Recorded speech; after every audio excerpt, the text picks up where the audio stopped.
నమస్తే అండి. నా పేరు దేవి. ఈ వీడియోలో మనం సనాతన ధర్మాన్ని, హిందుత్వాన్ని పైసా ఖర్చు లేకుండా ఉన్న చోటు నుండే ఇల్లు కూడా కదలకుండా ఏ విధంగా ఖచ్చితంగా కాపాడుకోవడానికి ప్రయత్నం చేయాలో ఒక 2-3 టాపిక్స్ గురించి డిస్కస్ చేసుకుందాం. ఆ తర్వాత శివశక్తి వారి గురించి 2 మాటలు చెప్తాం. మనకి 2000 సంవత్సరాల నుండి భారతదేశం మీద అనేక రకాలైన దాడులు జరుగుతూనే ఉన్నాయి. అయినప్పటికీ మన హిందూ ధర్మం అనేది ఈనాటికి కూడా ఇంత స్ట్రాంగ్‌గా ఉంది అంటే అది భారతదేశంలో ఈ హిందుత్వం విస్తరించిన తీరే కారణం.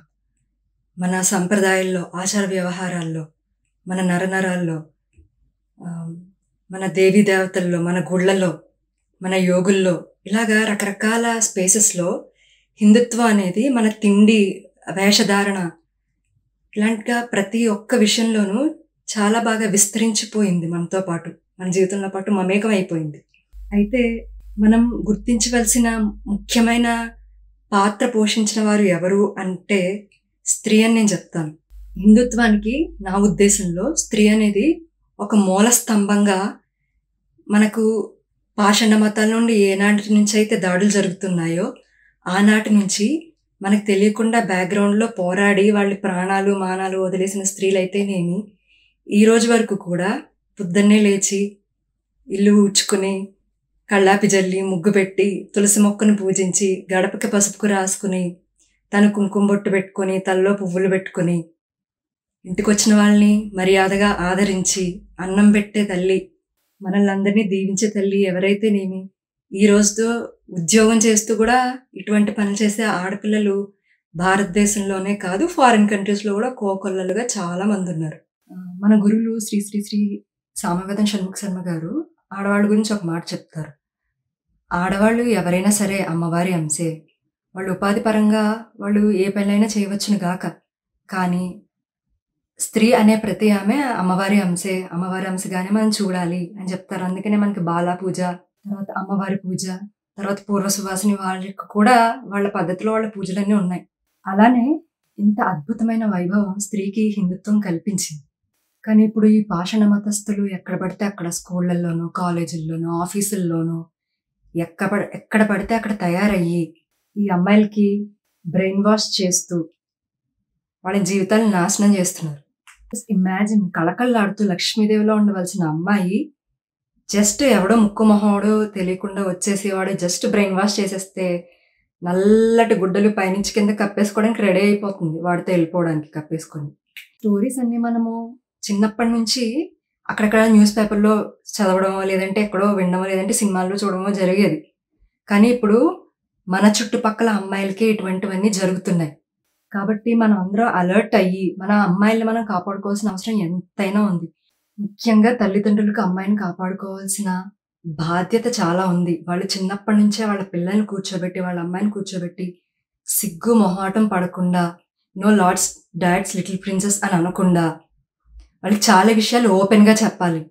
వీళ్ళు ఇలాంటి వాళ్ళు, వీళ్ళు ఇలా చేస్తారు, వాడితో ఫ్రెండ్షిప్ చేస్తే తీసుకెళ్లి కైమాగొట్టి ఫ్రిడ్జ్లో పెడతాడు అని చాలా నిర్మోహమాటంగా జరిగేవన్నీ చూపించాలి. నెట్ ఓపెన్ చేస్తే బోల్డ్ అని ఉదాంతాలు ఇటువంటివన్నీ వాటన్నిటిని చూపించాలి. ఆడపిల్లలకి అవేర్నెస్ కల్పించాలి. నేను ఎందుకని ఇంతలా మొత్తుకొని చెప్తున్నాను అంటే నాకు తెలిసిన 2 కేసులు ఉన్నాయి. అందులో ఒక అమ్మాయి, ఒక ఫస్ట్ కేసులో అమ్మాయి చాలా మంచి అమ్మాయి, చాలా తెలివైన అమ్మాయి, ఎక్కువ ప్యాకేజ్ ఉన్న అమ్మాయి, చాలా అందమైన అమ్మాయి, తెలుగు, హిందీ, ఇంగ్లీష్ చాలా స్పష్టంగా మాట్లాడుతుంది, బోల్డ్ అని తెలివితేటలు. నేను ఏమైనా చెప్తే నాకు కౌంటర్ వీడియో, నాకు ఏమైనా 100 కౌంటర్లు వేస్తుంది. అంత తెలివైన అమ్మాయి ఒకసారి ఏమైందంటే ఒక ఫారినర్, మా బ్యాచ్లో ఒక ఫారినర్ దసరా అంటే ఏంటి అని అడిగారు. ఆ అమ్మాయి ఏం చెప్పింది అనుకున్నారు? చాలా పార్ట్స్ ఆఫ్ ఇండియాలో చాలా స్టోరీస్ ఉంటాయి, nobody knows anything, we do not know about it. చాలా క్యాజువల్గా చెప్పింది అనమాట, చాలా నిష్ఠూరంగా చెప్పింది. ఆ ఫారినరే ఇంకొకసారి బక్రీద్ అంటే ఏంటి అని అడిగాడంటే ఇంకా ఒక జగదేక వీరుడి కథల లెవెల్లో ముందు ఒక అతను వెళ్తుంటాడు, వెనకాల నుంచి గొర్రెలు వస్తుంటాయి, వాటిని చూసి నేను మిమ్మల్ని కాపాడుతాను సంథింగ్ ఏదో అన్నాడు, అప్పటి నుంచి బక్రీద్ అయింది అని చెప్పింది. ఇది పెద్ద లాజిక్ లేదు, మ్యాజిక్ లేదు, దాన్ని తీసుకెళ్లి జగదేక వీరుడి లెవెల్లో హైలైట్ చేసి చెప్పింది అనమాట. ఆ తర్వాత ఏం చెప్పింది కొసమెరుపు, ఇది నా ఫ్రెండ్ చెప్పాడు అని చెప్పింది. ఇప్పుడు మనం ఇది ఎందుకు మాట్లాడుకుంటున్నాం అంటే she is very well educated. Her family members, mother father చాలా ఎడ్యుకేటెడ్. ఆ అమ్మాయి వాళ్ళ ఇంట్లో సంప్రదాయాలు ఆచారాలు వీలైనంత వాళ్ళలో పాటిస్తారు. గుళ్ళకి వెళ్తారు. వాళ్ళ ఫ్యామిలీ జాయింట్ ఫ్యామిలీ లాగా కజిన్స్ వాళ్ళందరూ ఎక్కువ మీట్ అవుతూ ఉంటారు. అండ్ ఈ అమ్మాయికి చాలా తెలివితేటలు, మంచి ప్యాకేజ్. ఇంత కట్టుదిట్టమైన గాలి కూడా చొరబడలేనటువంటి ఒక కోటగోడలాగా ఒక అమ్మాయి ఉన్నప్పటికీ ఒక ఫ్రెండ్ అనే ముసిగేసుకుని వచ్చి వాడు ఈ అమ్మాయికి ఎంత బ్రెయిన్ వాష్ చేశాడంటే మనం అర్థం చేసుకోవాలి. వాళ్ళు ఎంత టాలెంటెడ్, అవతల వాళ్ళు ఎంత తెలివితేటలు కలిగి ఉన్నారు, ఎంత ఓర్పుగా ఇటువంటి పనులన్నీ చేస్తున్నారు అని. ఇప్పుడు ఇంకొక అమ్మాయి విషయం చెప్తాను. ఆ అమ్మాయి కృష్ణుడి భక్తురాలన్నమాట. చాలా బాగా భజనలు పాడుతుంది. నేనైతే కోకిల కంటే అని పిలుస్తాను. ఒక సరస్వతి దేవిలా అనిపిస్తుంది నాకైతే ఆ అమ్మాయి నోరిప్పితే. అటువంటి అమ్మాయి పెహల్గామ్ అటాక్ జరిగినప్పుడు నేను తను మాట్లాడుకుంటున్నాం. అప్పుడు నేనేం చెప్పానంటే, పర్షియా కంట్రీ ఇంతకు ముందు ఎలా ఉండేది, అందులో మీరు వీడియోస్లో యూట్యూబ్లో కొడితే చాలా వస్తాయి. పర్షియా, ఇరాన్ అమ్మాయిలు, like girls before Persia and after Iran అని మీరు టైప్ చేస్తే యూట్యూబ్లో కానీ గూగుల్లో కానీ చాలా వీడియోస్ వస్తాయి. అందులో అంతకుముందు పర్షియాలో అమ్మాయిలు ఎలా ఉండేవారు, చాలా ఫ్రీడమ్గా హ్యాపీగా. ఇప్పుడు యూరోప్లో అమెరికాలో ఎలా ఉంటారో అలా ఉండేవారు. అన్ని రంగాల్లో చదువులు, రాణింపులు అన్నీ ఉండేవి. ఇరాన్గా ఎప్పుడైతే అయిందో ఇంక నేను చెప్పడం అనవసరం. వాళ్ళ సంగతి, వాళ్ళ దుస్థితి ఎట్లా ఉందో నేను చెప్పడం అనవసరం. ఈ విషయం తనకి చెప్పాను అనమాట. తనకి చెప్తే తను ఏమందంటే, no no no no we all have to wear hijab because we feel safe అంది. నాకు షాక్. ఇప్పుడు మేమున్న ఏరియాలో, నేనున్న ఫారిన్ కంట్రీలో, నేనున్న ఏరియాలో అర్ధరాత్రి 12 నువ్వు తిరిగినా సరే నిన్ను ఎవడ పట్టించుకోడు. ఒక అమ్మాయిగా బికిని వేసుకుని తిరిగినా సరే నీ మొహం ఎవడు చూడు. అలాంటిది ఇలాంటి ఏరియాలో నీకు సేఫ్టీ అనే విషయం అసలు ఎందుకు వస్తుంది నీకు? హిజాబ్ వేసుకుంటే నేను సేఫ్టీగా ఉంటానన్న థాట్ నీకు ఎలా వచ్చింది అని అడిగితే నా ఫ్రెండ్స్ చెప్పారండి. ఎవరా ఫ్రెండ్స్ అంటే ఒక అమ్మాయి, ఒక అబ్బాయి, వాళ్ళ ఆ ఫ్రెండ్స్ అనమాట. మీకు అర్థమై ఉంటుంది ఏ మతం ఫ్రెండ్స్ అనేది. సో వాళ్ళు చెప్పారు. అంటే మనము ఎంతో సేఫ్గా ఉన్న దేశంలో కూడా నువ్వు హిజాబ్ వేసుకుంటే నువ్వు సేఫ్ అని చెప్పి ఈ అమ్మాయి చెప్తున్నారు. పైగా మేమంతా ఏ బ్యాచ్, నేను ఇప్పుడు మా ఫ్రెండ్, మేమిద్దరం ఏం బ్యాచ్ అంటే కృష్ణ భజన చేసుకుంటూ రాధమ్మకి కృష్ణుడికి అలంకరణ చేస్తూ మేము కూడా అలంకరణ చేసుకుంటూ ఉండే బ్యాచ్ మాది. ఇంత అలంకరణ ఇష్టం ఉన్న అమ్మాయి బ్రెయిన్ లో కూడా హిజాబ్ వేసుకుంటే you will be safe. That to foreign కంట్రీలో when you are in the safest country in the world, when you're in the happiest country in the world, అప్పుడు కూడా నువ్వు హిజాబ్ వేసుకుంటే నువ్వు సేఫ్ అని చెప్పి వాళ్ళు ఎక్కిస్తున్నారు ఈ అమ్మాయికి. ఇదంతా ఎందుకు చెప్తున్నానంటే, ఇక్కడ మనం గుర్తించవలసింది ఏంటంటే, ఈ అబ్బాయిలు వీళ్ళకి లవర్స్ కాదు. ఈ అమ్మాయిలు వాళ్ళని లవ్ చేయట్లేదు. They are just friends. Okay, వాళ్ళు జస్ట్ ఫ్రెండ్స్ అంతే. మాట్లాడతారు, నార్మల్ కన్వర్సేషన్స్ అన్నీ ఉంటాయి అంతే, అంతకుమించి ఏముండదు. వాళ్ళు జస్ట్ ఫ్రెండ్స్ అంతే. ఇప్పుడు మనము ఒక అమ్మాయిని వాడెవడో వచ్చి బ్రెయిన్ వాష్ చేయడానికి వాడు లవ్వరే కానక్కర్లేదు, లవ్వర్ వరకు కూడా వెళ్ళక్కర్లేదు. జస్ట్ ఫ్రెండ్ ముసుగులో, జస్ట్ కలీగ్ ముసుగులో వచ్చి వాళ్ళు బోల్డంత బ్రెయిన్ వాష్ చేస్తున్నారు. మన అమ్మాయిలు వాళ్ళ బ్రెయిన్ వాష్కి, ఇంత తెలివైన అమ్మాయిలు, ఇంత టాలెంట్ ఉన్న అమ్మాయిలు వాళ్ళ బ్రెయిన్ వాష్కి ఎందుకని చెప్పి పడుతున్నారు. గ్యాప్ ఎక్కడొస్తుంది? ఇది మనం చాలా అబ్జర్వ్ చేయవలసిన విషయం. ఎందుకంటే ఇంత తెలివైన అమ్మాయిలు, ఇంత జ్ఞానం ఉన్న అమ్మాయిలు వాళ్ళకే దిక్కు లేకపోతే అంతంత మాత్రం భక్తి, అంతంత మాత్రం తెలివి చాలా మందికి ఉండవు. మనలాంటి వాళ్ళ పరిస్థితి ఏంటి, మనలాంటి అమ్మాయి వాళ్ళ పరిస్థితి ఏంటి, అసలు ఈ పరిస్థితి మనకి ఎందుకు వస్తుంది, ఈ సిచ్యువేషన్ వాళ్ళకి ఎందుకు వస్తుంది అని మనం ఆలోచించుకుంటే కనుక వాళ్ళకి మన కల్చర్ గురించి కానీ మన హిస్టరీ గురించి ప్రాపర్గా తెలియదు. మనకి 2000 సంవత్సరాల నుండి పాషండ మతస్థులు అందరూ, ముందు తురకలు కానీ తర్వాత కిరస్తానిగాళ్ళు కానీ వచ్చి మగవాళ్ళని చంపి ఆడవాళ్ళని ఎత్తుకుపోయి కిరాతకంగా పాడు చేయడం, వాళ్ళ బ్రెయిన్ అప్పటి నుంచి ఇప్పటికీ అదే ఐడియాలజీలో ఇంకా కొనసాగుతుంది. ఇప్పుడు జస్ట్ వాళ్ళ స్టైల్ మారిందంటే, వాళ్ళ అవకాశం లేక అలా కూర్చున్నారు అనే విషయం వీళ్ళకి అర్థం కావట్లేదు. ఇవన్నీ స్కూల్స్లో చెప్పట్లేదు. టెక్స్ట్ బుక్స్లో అక్బర్ని గ్లోరిఫై చేస్తారు. సినిమాల వాళ్ళు జోధా అక్బర్ తీసి ఒక పెద్ద ఐశ్వర్యరాణి, హృతిక్ రోషన్ని పెట్టేసి వాళ్ళిద్దరు లవ్ స్టోరీని గ్లోరిఫై చేస్తారు. అది నిజంగా జరిగిందా లేదా, మనం అసలు అందులో ఏం జరిగిందని కూడా ఎవరికి తెలియదు. We do not question it. మనం క్వశ్చన్ కూడా చెయ్యం. సినిమాకి వెళ్ళిపోయి పాటలు బాగున్నాయా, అమ్మాయి బాగుందా, అబ్బాయి బాగున్నాడా, వెళ్ళిపోయి చూసేయడం, ఎంజాయ్ చేసేయడం, వచ్చేయడం. సో మనం కాన్షియస్ గా చూడాలి. మనం సినిమా చూసినా సరే, ఏం చదివినా సరే కాన్షియస్ గా చేయాలి. ఇది ఇలా చేసిందని కొంచెం లాజిక్ గా అప్లై చేయాలి. అండ్ ఫస్ట్ ఆఫ్ ఆల్ మన హిస్టరీ మనకు తెలిసి ఉండాలి. హిస్టరీ అంటే ఏమిటి? 100 సంవత్సరాల క్రితం జరిగింది మాత్రమే కాదు. కోట్ల కోట్ల సంవత్సరాల నుండి జరిగింది కూడా మనకి హిస్టరీనే. ఆ హిస్టరీనే మన వాళ్ళు మన వ్యాసుల వారు పురాణాల్లో ఇచ్చేశారు. ఆ హిస్టరీనే ఇప్పుడు చాలా మంది చరిత్రకారులు ఇప్పుడు మనం పుస్తకాలు కూడా చదవాల్సిన అవసరం లేదు. జే సాయి దీపక్ లాంటి వారివి, సుబ్రహ్మణ్య స్వామి లాంటి వారివి, వీళ్ళ మాటలు విన్నా సరే మనకు తెలుస్తుంది మన పొజిషన్ ఎక్కడుంది, మనకి ఎంత థ్రెట్ ఉంది, ఫ్యూచర్ లో మన అమ్మాయిలు ఏమైపోతారు. ప్రతి ఒక్కరికి ఎంత హిస్టరీ తెలుసుకుని ఇంత కూలంకషంగా చదివి చేసే ఓపికలు ఉండవు. అలాంటప్పుడు ఏం చేయాలంటే తల్లిదండ్రులు వాళ్ళు కూర్చోబెట్టి నెమ్మదిగా చెప్పాలి. చిన్నప్పటి నుంచే చెప్పాలి. ఒక 6 ఏళ్ల వయసు నుండే చెప్పేసేయాలి, అమ్మా మనం ఇలాంటి వాళ్ళతో మనం ఫ్రెండ్షిప్ చేయకూడదు. ఇంకొంచెం పెద్దదిన తర్వాత మీరేం చేయాలంటే వాళ్ళకి పురాణాలు వినిపించాలి. రామాయణం, భారతం, మన వడ్డిపర్తి గారు చెప్పే పురాణాలు వింటే అందులో ఎన్ని ప్రేమ కథలు ఉన్నాయండి. అసలు హిందువుల అమ్మాయిలకు ప్రేమ ఎవరండి నేర్పించాలి? పార్వతి శివుణ్ణి ప్రేమించి వేలాది సంవత్సరాలు ఋషులందరూ ఆశ్చర్యపోయేలా తపస్సు చేసి శివుణ్ణి భర్త కింద పొందిందే. రుక్మిణి ప్రేమలేఖ రాసి కృష్ణుడికి ఇచ్చి పంపించిందే. ఇంట్లో వాళ్ళతో చెప్పకుండా వెళ్ళిపోయింది ఆమె. అలాగే సావిత్రి సత్యవంతులు కథ తీసుకుంటే సత్యవంతుడికి ఆయుష్ లేదు, ఈయన చనిపోతాడు అని తెలిసి కూడా సావిత్రి ఆయన్నే పెళ్లి చేసుకుంటానని పట్టుబట్టింది. ఆయన్నే పెళ్లి చేసుకుంది. పెళ్లి చేసుకుని వదిలేసిందా? యముడితో గొడవ కాదు కానీ యముడిని మెప్పించింది. ఆమెకున్న జ్ఞానంతో, ఆమెకున్న తపస్సుతో యముడిని మెప్పించి యమధర్మరాజు గారి దగ్గర నుంచి ఆమె భర్త ప్రాణాలు వెనక్కి తీసుకొచ్చింది. ఇలాంటి ఉన్నతమైన కథలు చెప్పాలి. నలదమయంతుల కథ చెప్పాలి. అసలు ప్రేమ అంటే ఏంటి, ప్రేమించుకున్న తర్వాత పెళ్లి చేసుకున్న తర్వాత గొడవలు వస్తే, ఒకరికొకరు కష్టాలు వస్తే కష్ట సుఖాల్లో ఏ విధంగా తోడుండాలి, ఇవి ప్రేమ కథలు, ఇలాంటి వాళ్ళనే ప్రేమించాలి అని హిందువులు కూడా, తల్లిదండ్రులు కూడా పిల్లలతో ఓపెన్ గా చెప్పాల్సిన సమయం వచ్చేసింది. మీరు అనుకోవచ్చు ఏంటమ్మా ఇవన్నీ డిస్కస్ చేస్తారంటే, డిస్కస్ చేయకపోతే తీసుకెళ్లి ఫ్రిడ్జ్ లో పెడతాడు వాడు. ఎలాంటి మహానుభావులు ఉన్నారండి హిందుత్వంలో. అసలు గౌతమ్ మహర్షి అహల్య అంత తప్పు చేసింది, తనకి తెలిసి చేసింది అని తెలుసు కూడా ఆయన ఏం చేశారు, ఒక ప్రొటెక్షన్ లేయర్ క్రియేట్ చేసి ఆమె చుట్టూ, చూడమ్మా నువ్వు చేసింది పాపం, మన పాపం పోవాలంటే నువ్వు రాముడిని చూడాలి, రాముడిని చూస్తే మన పాపాలన్నీ పోతాయి. సో ఆయన వచ్చే వరకు ఇక్కడ ఉండి తపస్సు చేసుకో, నువ్వు ఎవరికి కనిపించవు, ఎవరి వల్ల నీకు ఇబ్బంది ఉండదు, నీకు ఒక ప్రొటెక్షన్ లేయర్ క్రియేట్ చేస్తున్నాను, ఒకసారి నీకు రామదర్శనం అయ్యాక మన ఇద్దరం మళ్ళీ మామూలుగా కాపురం చేసుకుందాం, అంతవరకు నేను తపస్సు చేసుకుంటా, నువ్వు తపస్సు చేసుకుంటానని చెప్పారు. ఇంత ఉదార స్వభావం ఏ మతంలో ఏ మగవాడికి ఉంటుందో మీరు చెప్పండి. అసలు గౌతముడి వరకు కూడా వెళ్ళక్కర్లేదు. నా కళ్ళెదురుగా నేనే ఒక అబ్బాయిని చూశాను, మంచి కట్టర్ సనాతని, కట్టర్ హిందూ. ఆ అబ్బాయి ఒక అమ్మాయిని ప్రేమించాడు ఇట్లనే, ఆ అమ్మాయి కూడా ఇట్లనే చేసింది. స్టిల్ ఆ అమ్మాయినే అమితంగా ప్రేమిస్తాడు ఆ అబ్బాయి. అది యాక్సెప్టెన్స్ అంటే. అది ఒక హిందుత్వ రూట్స్ లో బేస్ అయి ఉన్న ఒక అబ్బాయి అలా ఉంటాడు. హిందుత్వ రూట్స్ లో బేస్ అయి ఉన్న ఒక అమ్మాయి ప్రేమిస్తే సావిత్రమ్మ ప్రేమించినట్టు ఉంటది. హిందుత్వ రూట్స్ ఉన్న అబ్బాయికి వదిలేసి కేవలం వాడి లీకేజ్లు, వాడి ప్యాకేజ్లు, వాడి కార్లు, వాడి బోర్లు చూసి అమ్మాయిల్ని ఏనాడైతే ఇవ్వడం మొదలు పెట్టారో ఆనాడు వాళ్ళు నేనంత ఇచ్చాను నువ్వింత ఇచ్చావు అని వాళ్ళు కొట్టుకుని చేస్తున్నారు ఆనాటి నుండి.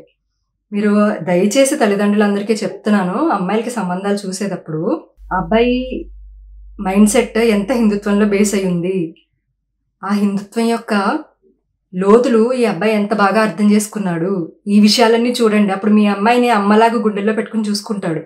పురోహితులకి పిల్లల్ని ఇవ్వడం మానేశారు, ఇలా ప్యాకేజీలు లీకేజీలు చూసుకుని ఇస్తున్నారు. సరే ఏం చేస్తాం. ఈ రెండో విషయం ఏంటంటే అమ్మాయిల విషయమనే కాదు, అఫ్ కోర్స్ అమ్మాయిలని కాపాడుకోవాల్సిన బాధ్యత మనకుంది. అమ్మాయిలు మనం ఇప్పుడు చెప్పిన విధంగా ఈజీగా ఈ విధంగా చేస్తే మనం కాపాడుకోగలుగుతాం. ఎందుకంటే దేనికైనా సరే మనసే ప్రధానం, మనసు మైండ్ ప్రధానం.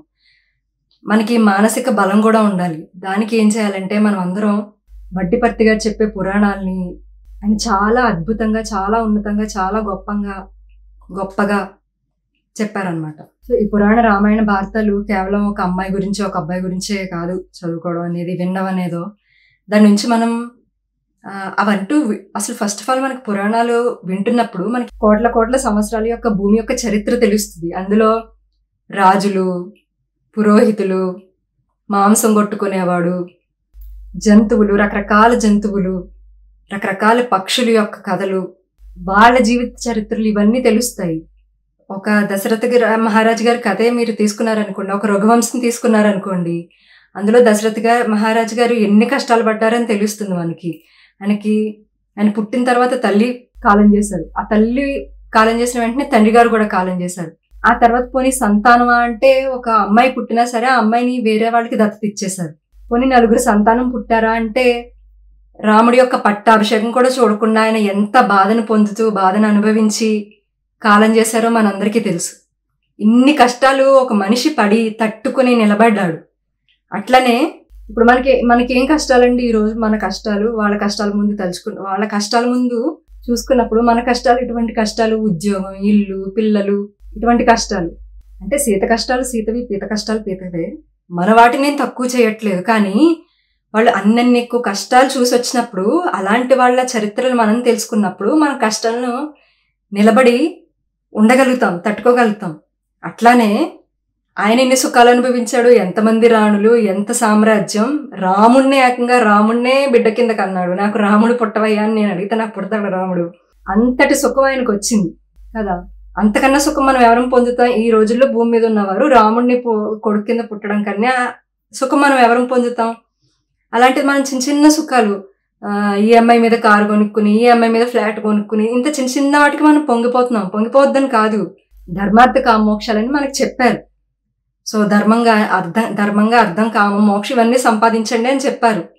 కానీ ఈ కష్ట సుఖాల్లో మనం నిలబడాలి, వేరే వ్యక్తి మీద ఆధారపడకూడదు అనే మైండ్ సెట్ ఉన్న వాళ్ళు ఎవరైతే ఉన్నారో, అస్తమాటికి డిప్రెషన్లోకో లేదంటే ప్రెషర్కో గురైపోయే వాళ్ళు ఎవరైతే ఉన్నారో, ఫినాన్షియల్ ఇష్యూస్ అని, కుటుంబ విషయాలని, వీళ్ళందరూ, మీరందరూ, మనమందరం వడ్డిపత్తి గారు చెప్పే 18 పురాణాలను వింటే, ఆయన చెప్పిన రామాయణ భారతాలను వింటే మీకు ఎన్ని కష్టాలున్నా సరే మీరు కష్టాల దగ్గరికి రమ్మన్నా కూడా రావు. డిప్రెషన్ వస్తుంది అనమాట మిమ్మల్ని చూస్తే. అంత బాగా వారు చెప్తారు, మనకి ఎక్కుతాయి.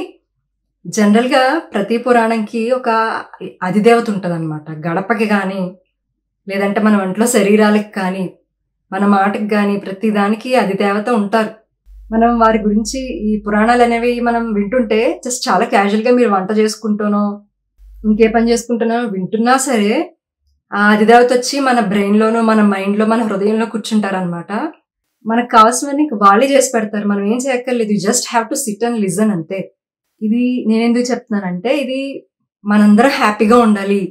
ఎందుకంటే చాలా అనవసరమైన వాటికి ఎంత ఉంటామండి? మహా అయితే ఒక 80 ఏళ్ళు ఉంటాం అనుకోండి. పోనీ ఇంత 80 ఏళ్ళు ఉండేదానికి మనం ఏం తెచ్చుకున్నాం? భూమి మీదకి వచ్చేటప్పుడు ఏం పట్టుకెళ్ళిపోతాం? ఇంత దాంట్లో మనం ఏం పొందినా సరే అది లాభమే మనకి. అటువంటిది ఇంత విజ్ఞానము, ఇంత ఎంటర్టైన్మెంట్ ఒకటి వస్తుంది పురాణాల నుండి. మీకు ఊహాశక్తి పెరుగుతుంది, తెలివితేటలు పెరుగుతాయి. ఇదంతా ఎంత జస్ట్ ఫ్రీ ఆఫ్ కాస్ట్. మీ ఇంట్లో వైఫై ఉన్నాయి, అందరి ఇంట్లో వైఫైలు ఉన్నాయి, అందరి చేతిలో ఫోన్స్ ఉన్నాయి. జస్ట్ అలా ఒక చెవి పడేస్తే మీకు బోళంత విజ్ఞానం వస్తుంది, బోళంత తెలివితేటలు వస్తాయి. మనకి దేశభక్తి వేరు, దైవభక్తి వేరు కాదని మీరు గుర్తుపెట్టుకోవాలి. ఇప్పుడు ఏంటి టాపిక్ మార్చేసింది, అమ్మాయిల దగ్గర నుండి ఇది తీసుకొచ్చి ఇక్కడికి వచ్చేసింది అని మీరు అనుకోవద్దు. దేశభక్తి వేరు, దైవభక్తి వేరు కాదు. దైవభక్తి ఉన్నవాడికి దేశభక్తి ఉంటుంది. మనల్ని మనం సక్రమంగా చూసుకున్న నాడే మనం మన పిల్లల్ని కానీ వేరే వాళ్ళని కానీ సక్రమంగా చూసుకోగలము. మనల్ని మనం సక్రమంగా ఎప్పుడూ ఎల్లప్పుడూ చూసుకోవాలంటే మనకి ఖచ్చితంగా వేదవ్యాసుల వారు ఇచ్చిన పురాణాలని, మనకి వడ్డిపత్తి గారు ఉన్నారు కాబట్టి ప్రతి తెలుగు వ్యక్తి ఒక 8-10 ఏళ్ల వయసు నుండి విని తీరవలసిందే. 80-70 ఏళ్ల వయసు వరకు మంచం మీద ఉన్న ముసలాయన కూడా వినవలసిందే. అప్పుడే మన దేశం బాగుపడుతుంది. దేశం అంటే ఏమిటి? మనమే. నేను బాగున్నాను, నా ఫ్యామిలీ బాగుంటుంది, నా వీధి బాగుంటుంది, నా సమాజం బాగుంటుంది. సో ప్రతి ఒక్కరు చేయవలసిన పని ఏంటంటే ఇది. దీని తర్వాత ఆదిత్య ఆరాధన.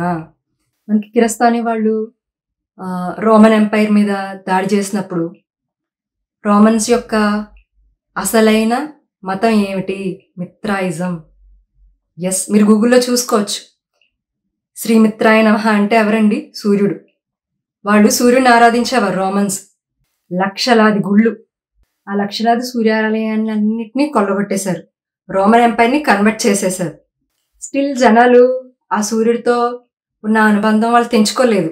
ఎట్లా అండి? ఇప్పుడు రాముడితో విపరీతమైన అభిమానం పెరిగిపోయింది, మనకి కృష్ణుడితో విపరీతమైన అభిమానం పెరిగిపోయింది. ఇప్పుడు ఎవడో వచ్చి నీకు ₹1,00,000 ఇస్తాను, నువ్వు మా మతంలోకి రా అంటే వస్తారు ఎవరైనా? వెళ్ళరు. వాళ్ళకి ₹1,00,000 ఇంపార్టెంటా, రామా రామా రామా అనుకోవడం ఇంపార్టెంట్ అంటే వాళ్ళకి రామా రామా రామా అని అనుకోవడం ఇంపార్టెంట్. అట్లనే ఆ కిరస్తాని వాళ్ళొచ్చి రోమన్స్‌ని ఎంత మార్చినా సరే వారు వినలేదు. ఆదివారం రోజు నాడు ప్రతి ఒక్కరు సూర్యారాధన చేస్తూనే ఉన్నారు. వాళ్ళేం చేశారంటే అప్పుడు ఇది ఇట్లా కాదని చెప్పి ఈ సండే చర్చ్ అనేది తీసుకొచ్చారు. ఇదంతా మీకు 'the oriental religions of Roman paganism' అనే బుక్‌లో దొరుకుతది. ఈ ఇన్ఫర్మేషన్ అంతా.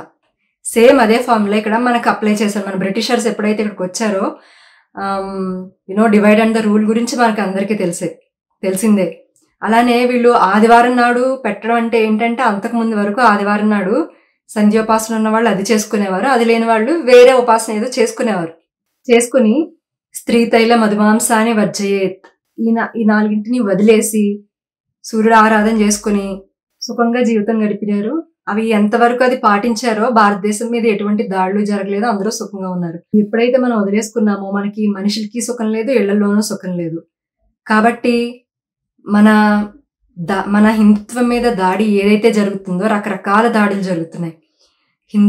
మన టెక్స్ట్ బుక్స్లో ఒక దాడి, పాలిటీషియన్స్ నుండి ఒక దాడి, ఫారిన్ కంట్రీస్ నుండి ఫండ్స్లో నుండి ఒక దాడి. ఇంకా మీకు తెలిసిందే శివశక్తి ఛానల్లో బోల్డని దాడుల గురించి చెప్తారు. సో ఈ దాడులన్నీ మనం అరికెట్టాలంటే మనం కూర్చున్న చోట నుండి ఇంట్లోనే ఉండి మాకు వేరే వాళ్ళతో మాట్లాడడం ఇంట్రెస్ట్ లేదండి, మాకు బయటకెళ్ళి ఏం చేయాలని లేదు, కానీ మా అంతటా మేమే ఫాలో అయ్యేవి ఏమైనా ఉన్నాయా మన హిందుత్వాన్ని కాపాడుకోవడానికంటే ఇవి చేయాలి. ఆదివారం నాడు ఇవన్నీ మానేసి శుభ్రంగా సూర్యుడికి దండం పెట్టుకోవాలి. ఇది మీకు ఇంకా లోతుగా చెప్పాలంటే మన సామవేదం గారు ఆదిత్య హృదయం అని సూర్య ఆరాధన అని ప్రవచనాల్లో చెప్పారనమాట. వాటి గురించి అందులో మీకు ఇంకా విషయాలు ఇంకా చాలా బాగా క్లియర్గా చెప్తారు. అసలు జస్ట్ నార్మల్గానే ఇమాజిన్ చేసుకోండి, ఒక 24 hours భూమి మీద సూర్యుడు రాకపోతే ఏమైపోద్ది, భూమి గడ్డగట్టిపోద్ది, మనం అందరం గడ్డగట్టిపోతాం. అట్లానే సూర్యుడి నుండి వచ్చే కిరణాలు మనుషులు ఓ విధంగా తీసుకుంటాయి, గోవులు ఓ విధంగా తీసుకుంటాయి, వృక్షాలు చెట్టులు మొక్కలు ఇవన్నీ ఒక విధంగా తీసుకుంటాయి. అంతేనా, సూర్యుడు ద్రౌపది అమ్మని కీచకుడు చెరబట్టాలని చూసినప్పుడు సూర్యుడు కాపాడుతాడు అమ్మని. ధర్మరాజు గారు అడవులకి వెళ్ళినప్పుడు నా వెనకాల ఇంత వేలాది మంది ఋషులు వచ్చేసరే వీళ్ళందరికీ నేను ఎట్లా పోషించాలని బాధపడుతున్నప్పుడు సూర్యుడు అక్షయపాత్ర ఇస్తాడు ధర్మరాజు గారికి. అంతేనా, ఇంకొక కథలో ఏముంటది, ఒక రాజుగారి కథలో అప్పట్లో వృద్ధాప్యం వస్తే వానప్రస్థానికి వెళ్ళిపోయేవారు కాబట్టి నాకు వృద్ధాప్యం వస్తుంది అని చెప్పి వానప్రస్థానికి ఒక రాజుగారు వెళ్ళిపోదాం అనుకుంటే వాళ్ళ రాజ్యంలో ఉన్న ప్రజలందరూ లేదు మాకు ఈ రాజే కావాలి అని చెప్పి సూర్యుని కోసం తపస్సు చేస్తారు. అప్పుడు సూర్యుని మా రాజుగారికి ఎక్కువ ఆయుష్యం అంటే సూర్యుడు ఇస్తాడు. వీళ్ళు వెనక్కి వచ్చిన తర్వాత రాజుకి విషయం తెలిసిన తర్వాత రాజు ఏడుస్తాడు అనమాట. అయ్యో వీళ్ళందరూ వెళ్ళిపోతారు, నేను ఒక్కడనే ఇంతకాలం ఉండిపోతానా అని రాజు ఏడ్చి రాజు కూడా సూర్యుడి కోసం తపస్సు చేస్తాడు. అప్పుడు సూర్యుడు ఈ రాజు కోరిక ప్రకారం వాళ్ళందరికీ కూడా ఎక్కువ ఆయుష్ ఇస్తాడు. సో ఇప్పుడు మనం చూసుకుంటే సూర్యుడు మనకి ఆయుష్ని ఇస్తాడు, ఆరోగ్యాన్ని ఇస్తాడు, బలాన్ని ఇస్తాడు, రక్షణని ఇస్తాడు.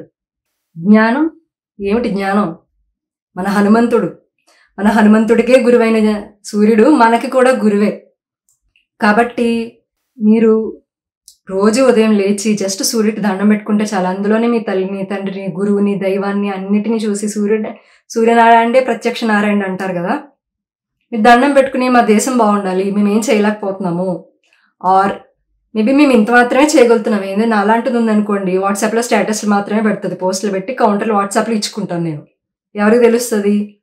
ఒక సొసైటీలోకి వచ్చి నేనేం చేయలేను, నేనేం చెయ్యట్లేదు, చేయగలను అనుకోండి, బట్ అంత స్కోప్ ఇప్పటికి లేదు పబ్లిక్గా వచ్చి మాట్లాడడానికి కానీ లేదంటే ఓపెన్గా సపోర్ట్ చేయగలరు కానీ అంత స్కోప్ నాకు లేదు. ఇప్పుడు నాలాంటి వాళ్ళు ఏం చేస్తారు, వాట్సాప్లో స్టేటస్లు పెట్టుకుంటారు, ఇంకా కొంతమంది ఫేస్బుక్లో ఇన్స్టాగ్రామ్లో కౌంటర్లు వేసి ఫైట్ చేస్తుంటారు. ఇంత మాత్రమేతోనే మనం పరిమితం అయిపోకుండా మనం ఇంకా ఏం చేయగలము అంటే రోజు మనం చేసే పూజ చేసి భగవంతుడిని కోరుకోవాలి. ఇదిగో నేను ఇది చేశాను, ఈ స్తోత్రం. మనకి అదృష్టం ఏంటంటే వ్యాస శంకరులు కోట్ల స్తోత్రాలు ఇచ్చారు. ఉంటాయి, మనకి తెలియదు అంతే, కోట్ల స్తోత్రాలు ఉంటాయా ఎగ్జాజరేట్ చెప్తున్నాను కాదు, ఉంటాయి, మనకు తెలీదు. మనకి ఒక వందలాది స్తోత్రాలు మనకి తెలుసు, ఖచ్చితంగా ఉన్నాయి. ఏదో ఒకటి తీసుకోండి, మీరు పలానా చదువుకుంటాను అని చెప్పి ఇది చదివి దాన్ని మీరు దారబోయండి దేశభక్తి కోసం. అంటే దేశానికి మంచి జరగాలి, మా భారత మాత చక్కగా సుఖంగా ఉండాలి అని మనకి సద్గురు శ్రీ శివానందమూర్తి గారు చెప్తారు. మీ ఇంట్లో మీరు కూర్చుని దేవుణ్ణి మీ మనసులో మీరు ఏం కోరుకున్నా సరే ఆయన వింటాడు అని చెప్తారు. సామవేదం గారు చెప్తారు, చాలా సెన్సిటివ్ దేవుడు. మనకి పొరలు కప్పి మనం చూడట్లేదు కానీ ఆయన చాలా సెన్సిటివ్. మీరు ఒక్కసారి మనసులో తలుచుకున్న ఆయన వింటాడు. ఎందుకంటే మన మనసులోనే ఉన్నాడు కాబట్టి. మనమందరం కూడా మన ఆదివారాన్ని కొంచెం నాన్ వెజ్ లాంటివి మానేసి మిగిలిన వారాల్లో తినొచ్చు. సోమవారం, బుధవారం, శనివారం అట్లాంటి వారాల్లో తిని ఆదివారం నాడు కొన్ని చేయకుండా పనులు మానేసి ఆదివారం నాడు సూర్యారాధన చేసి సూర్యుడికి దండం పెట్టుకొని మా భారతమాత చక్కగా సుఖంగా ఉండాలి అని చిన్న ప్రయత్నం మనం చిన్నగా స్టార్ట్ చేద్దాం. అందరం అన్నీ ఒకేసారి మానేయలేము, మనేం పెద్ద తోపులం కాదు కదా. చిన్నగా మొదలు పెడదాం. అలాగే చిన్నగా 1-2 శ్లోకాలు చదువుకోవడం, ఆ తర్వాత పెద్దగా స్తోత్రాలు చదువుకోవడం, ఇట్లాంటివి చేద్దాం. ప్రతిరోజు మాత్రం ఖచ్చితంగా మనం అందరం, హిందువులు అందరం సనాతన ధర్మం వర్ధిల్లాలి, మా భారతదేశం సుఖ సంతోషాలతో ఆయురారోగ్యాలతో భారతమాత ఆధ్యాత్మిక సంపదతో తొలతూగాలి, మా తెలుగు తల్లి సుఖంగా ఉండాలి అని మాత్రం కోరుకుందాం. 2 చెప్పాను, అమ్మాయిల గురించి, పురాణాలు వింటే మనకు వచ్చే దాని గురించి, ఆదిత్యుని గురించి 3 విషయాలు చెప్పుకున్నాం కదా. 4వ విషయం ఏంటంటే జస్ట్ ఇప్పుడే చెప్పాను, మనకి బయటకు వచ్చి మాట్లాడి ఏదో చేసేంత స్కోప్ లేని వాళ్ళు మనం అంతే. ఏం చేయాలంటే మన అదృష్టవశాత్తు, తెలుగు వాళ్ళ అదృష్టవశాత్తు మనకి శివశక్తి, హిందూ జనశక్తి, భరతవర్ష, ఇంకా చాలా ఛానల్స్ ఉన్నాయి, నాకు గుర్తు రావట్లేదు. ఇలాంటి వాళ్ళందరూ మన తరపు నుండి వాళ్ళే నిలబడి వాళ్ళే చాలా మంచి పనులన్నీ చేస్తున్నారు. ఇలాంటి వాళ్ళు మనకి ధర్మం అనేది ఆచరించడం, తెలుసుకోవడం, ఆచరించడం, కాపాడడం అనే 3 స్టేజెస్లో ఉంటుంది మనం పాటించాల్సి వచ్చినప్పుడు. సో మనం వడ్డిపర్తి గారు కానీ సామవేదం గారు కానీ చెప్పే పురాణాలని, ఆధ్యాత్మికత విషయాల్ని, వైజ్ఞానిక విషయాల్ని తెలుసుకుందాం. అలాగే జే సాయి దీపక్ లాంటి వాళ్ళు, వేరే వాళ్ళు మన హిస్టరీ గురించి చెప్పిన విషయాలు, స్ట్రింగ్ వినోద్ గారు, జే సాయి దీపక్ గారు, ఇట్లాంటి వాళ్ళు మన హిస్టరీ గురించి చెప్పిన విషయాల్ని మనం తెలుసుకుందాం. కాపాడుకోవాల్సిన విషయం వచ్చినప్పుడు మనకి లక్కీగా తెలుగు వాళ్ళందరికీ ఇన్ని సంస్థలు కానీ, ఇన్ని యూట్యూబ్ ఛానల్స్ కానీ మనకి చాలా తోడుగా ఉన్నాయి. వాళ్ళకి మనం సపోర్ట్ చేద్దాం. చాలా క్రింజ్ ఛానల్స్ కానీ 2 million views, 2 million subscribers, 3 million subscribers ఉంటారండి. ఎంత క్రింజ్, ఏముండదు అందులో, ఎవ్వడికి ఏం ఉపయోగం ఉండదు అందులో. కానీ ఇలాంటి మంచి ఛానల్స్కి మీకు తెలుసు ఎన్ని సబ్స్క్రైబర్స్ ఉన్నారు. సో వీళ్ళన్నిటిని సపోర్ట్ చేయాలి. మనం ఎంత 10 రూపాయలు అయితే 10 రూపాయలు, 100 రూపాయలు అయితే 100 రూపాయలు, ఎంత తోచగలిగితే అంత మినిమం మనం చేయవలసిన సాయం మనం చేద్దాం. మనం చేసిన దానము, మనం చేసిన ధర్మమే మనల్ని ఎప్పుడైనా కాపాడుతుంది. ఎందుకంటే హిందుత్వానికి ఇంకొక బేస్ ఏంటంటే కర్మ, సిద్ధాంతం మాత్రమే కాదు, అది రియాలిటీ. కర్మ రియాలిటీ, ఆల్సో పునర్జన్మలు, ఉత్తమగతులు, సద్గతులు, మోక్షం. ఇప్పుడు మనం చేసిన ఆరాధన బట్టో సాధన బట్టో మనకి హయ్యెస్ట్ మోక్షం ఉంటుంది. అది దొరకని వాళ్ళు వేరే దేవతా లోకాలకు వెళ్తారు. అది కూడా దొరకని వాళ్ళు ఉత్తమ జన్మలు వస్తాయి. అది కూడా దొరకని వాళ్ళు మామూలుగా జస్ట్ మామూలు జన్మలు వస్తాయి. అది కూడా దొరకని వాళ్ళకి తిరియక్ జన్మలు అయిపోతాయని చెప్పి చాగంటి గారు చెప్తారు. మనందరికీ తెలిసిన విషయాలు ఇవన్నీ. మళ్ళీ మనం అధోగతులు పాలైపోకుండా ఈరోజు మనం చేసే మన ధర్మమే మనల్ని కాపాడుతుంది. అదే ధర్మో రక్షిత అంటే అదే, ఇంకేడో కాదు. మనకి దేశంలో చాలా మంది ఉన్నారు, అండ్ ఆల్సో విదేశాల్లో ఫారెన్, మనకి మన అదృష్టవశాత్తు మనకి యోగులు ఈ మతంలోనే పుడతారు, ఈ దేశంలోనే పుడతారు అని కూడా లేదండి ఈ రోజుల్లో. డేవిడ్ ఫ్రాలే అని ఒక ఆయన ఉంటాడు అమెరికాలో. ఆయన అమెరికాలో పుట్టి ఆయన ఎంత సాధన చేస్తాడో, ఎంత శివభక్తుడు ఆయన ఎన్ని పుస్తకాలు రాశారో. కాబట్టి ఇంట్రెస్ట్ ఉన్న వాళ్ళు ఇవన్నీ ఫాలో అవ్వచ్చు. రకరకాలుగా మనకి బోల్డ్ అంత స్కోప్ ఉందండి, మనకి బోల్డ్ అంత టైం ఉంది మన చేతిలో, బోల్డ్ అంత స్కోప్ ఉంది మనకి, మన తరపున మనం ఏదైనా కంట్రిబ్యూట్ చేయడానికి. కాకపోతే ఎవరో చూస్తారు, ఎవరికో తెలియాలి అన్న ఆశ ఏమైనా ఉంటే అది మనం వదిలేసుకోవాలి. మనం ఇంట్లో కూర్చొని గుట్టుగా చేసుకునేది ఎవ్వడికి ఏం తెలియదు. సో ఏదో ఆశించి చేస్తామని అనుకోకూడదు. మనం చాలా జెన్యున్గా మన భారతదేశం బాగుండాలి, మన భారతమాత బాగుండాలి, మన తెలుగు తల్లి బాగుండాలి అనుకుని చేసుకోవాలి. అట్లానే మన పిల్లలందరికీ చిన్నప్పటి నుంచి పోతన గారి భాగవతం, కంకంటి పాపరాజు గారి రామాయణం, ఇవన్నీ కంఠస్థం పట్టించండి. మీరు త్యాగరాజు గారి లెవెల్‌లో పాటలు పాడక్కర్లేదు మన పిల్లలు. అంత స్తోమత కూడా చాలా మందికుండదు. అంత డబ్బు పెట్టి సంగీతం నేర్పించే స్తోమత అందరికీ ఉండదు. అలాంటప్పుడు మనం ఇవన్నీ చదువుకుంటే మనకి ఆటోమేటిక్‌గా హనుమంతుడి అనుగ్రహం, రాముడి అనుగ్రహం మనకి ఎప్పుడు మన పిల్లల మీద ఉంటనే ఉంటది. మనకు తెలీదది. వాళ్ళకి తెలుస్తది. మనకు తెలియాల్సిన అవసరం లేదు. వాళ్ళకి తెలిస్తే చాలు. కాబట్టి ఇంకేం చెప్తున్నాను, ఈ ఛానెల్స్‌ని ఈ యూట్యూబ్ ప్లాట్‌ఫార్మ్ మీద, సోషల్ మీడియా ప్లాట్‌ఫార్మ్ మీద, ఫేస్‌బుక్, ఇన్‌స్టాగ్రామ్ ప్లాట్‌ఫార్మ్ మీద వీళ్ళందరిని సపోర్ట్ చేసుకొని, వీళ్ళందరిని కాపాడుకోవాల్సిన బాధ్యత మన హిందువులందరిది, నార్మల్ ప్రజలదందరిదీను. 2 మీరు ఎక్కడ మీకు ఏ ప్లాట్‌ఫార్మ్ ఉంటది ఫేస్‌బుక్, ఇన్‌స్టాగ్రామ్, వాట్సాప్, టెలిగ్రామ్ దేంట్లో మీరు కౌంటర్స్ ఎయగలిగి సమాధానం ఇవ్వగలిగితే ఆ ప్లాట్‌ఫార్మ్ అంతా యుటిలైజ్ చేసుకోండి. Especially youth. అమ్మాయిలు, అబ్బాయిలు అందరూ చిన్న, పెద్ద ఏం తేడా ఉండదు. ప్రతి ఒక్కరు చూసారా మొన్న ఆపరేషన్ సింధూర్ జరిగినప్పుడు అసలు దేశంలో ప్రజలంతా ఒక్క లెవెల్‌లో మేము కూడా ఎళ్లి చేస్తాము యుద్ధము అని అన్నారు. అందరికీ అట్లాంటి అవకాశాలు రావండి. ఎళ్లి ఫీల్డ్‌లో నించొని చేసే అవకాశాలు అది భారతమాత కోసం ప్రాణాలు వదిలితే అంటే ఏంటి వీర సైనికుల కింద మరణిస్తే మనం స్వర్గానికెళ్తాం. స్వర్గానికెళ్ళే అవకాశం అందరికి ఎట్లొస్తది? కాబట్టి మనకున్న పరిధిలో మనం చేయగలిగినవన్నీ మనం చేసుకుంటే అట్లాంటి అవకాశాలు మనకొస్తాయి. కాబట్టి ఇన్నిన్ని విధాలుగా మనం కాపాడుకోవాలి. ఇంకా చాలా విధాలుగా కాపాడుకోవచ్చు. వేరే ఇంకొకసారి టైం ఎప్పుడైనా ఉన్నప్పుడు మనం మాట్లాడుకుందాం. మీ టీమ్‌లో శివశక్తి టీమ్‌లో పనిచేసే ప్రతి ఒక్కరు కూడా వాళ్ళు మేబీ ఉద్యోగాలు చేసుంటేనో డబ్బులు సంపాదించుకోవడానికి కూర్చుంటేనే వాళ్ళు ఎంతెంతో సంపాదించుకుని వాళ్ళు పర్సనల్‌గా ఎంతెంతో ఉన్న స్థాయికి ఎదిగుండేవారే. కరుణాకర్ గారిని చూస్తేనే తెలిసిపోతది. ఈయనే గనుక ఒక పాస్టర్ అయ్యి ఉంటుంటే ఇప్పుడు పాస్టర్‌లందరూ ఎవ్వరు పనికిరాదు ఈయన ముందు. అన్ని తెలివితేటలు. అలాంటిది శివశక్తి టీమ్‌లో పనిచేసే ప్రతి ఒక్కరు ఇంకా ఎంతెంత తెలివిగల వాళ్ళో వి కెన్ ఇమాజిన్. వాళ్ళు ఇన్ని సాక్రిఫైసెస్ చేశారో శివశక్తి కోసం, లేదా దేశం కోసం, లేదా వాళ్ళు నమ్మిన సిద్ధాంతాలు, వాళ్ళు చేసే పని కోసం we can imagine and we understand that. మన శక్తి ఎంతుంది అనేది ఒక కిరస్తాని ఊబిలో చిక్కుకొని బయటకొచ్చిన వాళ్ళ గర్భాప్సి అయిన వాళ్ళ ధైర్యం ఏంటో చాలా మంది చూసారు. ఇప్పుడు మేము ఈ సెక్యులర్ ముసుగేసుకున్న చిన్నప్పుడు ఆఫ్‌కోర్స్ సెక్యులర్ అంటే ఏంటని తెలీదు గానీ, బట్ అన్ని మతాలు ఒకటే అనే ఒక భ్రమలో ఉండేవాళ్ళం. నేను గూడా ఉండేదాన్ని చాలా చిన్నప్పుడు నాకంత తెలీదు కాప్పుడు. కిరస్తాని వాళ్ళు మార్చడమే కాదు, సెక్యులర్ ముసుగేసుకున్న వాళ్ళని గూడా మారుస్తున్నారు శివశక్తి వాళ్ళు. మాలాంటి వాళ్ళు ఒక రాముడిని రియలైజ్ అవ్వడమో, కృష్ణుడిని రియలైజ్ అవ్వడమో, హిందుత్వం యొక్క పునాదులను తెలుసుకోవడం అనేది అది ఎన్నో జన్మల అదృష్టం ఉంటే కానీ జరగదు. అలాంటిది ఒక్క వీడియో చూడగానే మాకు ఇన్ని థాట్స్ వస్తున్నాయి, ఇంతలా మేము మారుతున్నామంటే క్రెడిట్ అంతా మీకే ఎళ్తది. ఆ పుణ్యం అంతా కూడా మీకే ఎళ్తది. శివశక్తి గురించి 2 మాటలు చెప్పేసి ఇంక నేను ఆపేస్తానండి. ఆధ్యాత్మిక చైతన్య వేదిక అనే క్యాప్షన్ ఎవరు పెట్టారో గానీ ఇది నిజంగా మనందరికీ ఆధ్యాత్మిక చైతన్య వేదికే.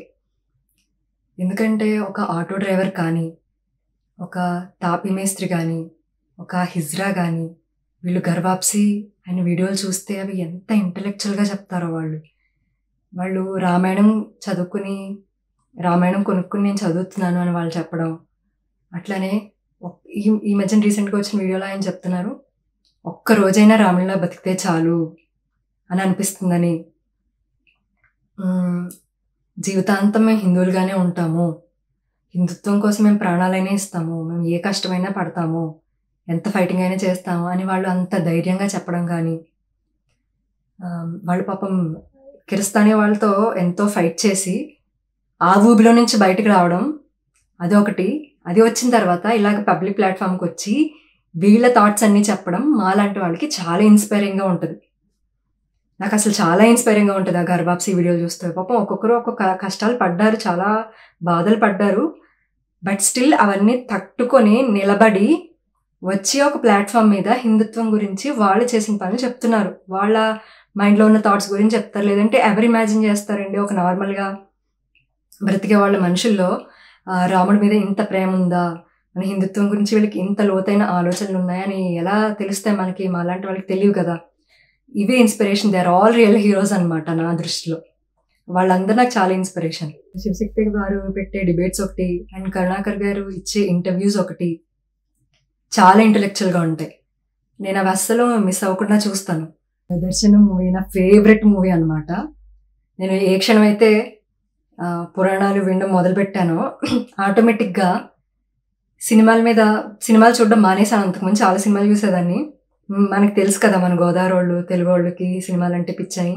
సో నేను విపరీతంగా సినిమాలు చూసేదాన్ని. బట్ ఈ వడ్డిపర్తి గారు చెప్పే పురాణాలు ఎప్పటి నుంచి అయితే విన్నానో అసలు ఇది ఇంకొక రేంజ్ అన్నమాట. ఆ పురాణాలు దేవతల గురించి చెప్తారు, పక్షుల గురించి చెప్తారు, జంతువుల గురించి చెప్తారు, వాళ్ళ స్టోరీలు, వాళ్ళ జన్మలు, వాళ్ళ గత జన్మలు ఇన్ని రకాల ప్లేన్స్లో జరిగే కథలు విన్న తర్వాత ఇంకా సినిమా కథలు అంటే జుజుబి అన్నమాట. సినిమా కథల జోలికి అసలు వెళ్ళము. అలాంటిది నేను చూసిన సినిమాలు ఏంటంటే దర్శనం, మిషన్ ఇంపాసిబుల్ అండ్ నేనే దేవుణ్ణి. ఇంకొక షార్ట్ ఫిల్మ్ ఉంటుంది, అందులో ఒక డైలాగ్ ఉంటుంది అనమాట, ఏ సమ్మమ్మది ఏ మతం అని, ఏ సమ్మమ్మ గారిది ఏ మతం అని. చాలా బాగుంటాయి. చాలా ఇంటెలెక్చువల్గా ఉంటాయి, ఎంటర్టైనింగ్గా ఉంటాయి అండ్ ఆ డైలాగ్స్ చాలా ఆలోచింపచేసే విధంగా ఉంటాయి. And thanks for protecting us and thanks for educating us and thanks for protecting us and thanks for giving us this opportunity. ఒక పబ్లిక్ ఒపీనియన్, ఈ పబ్లిక్ వాయిస్ అనే ఛానల్ పెట్టి మీరు చాలా మంచి పని చేశారు. ఇంకా ఎంతోమంది మాట్లాడాలి.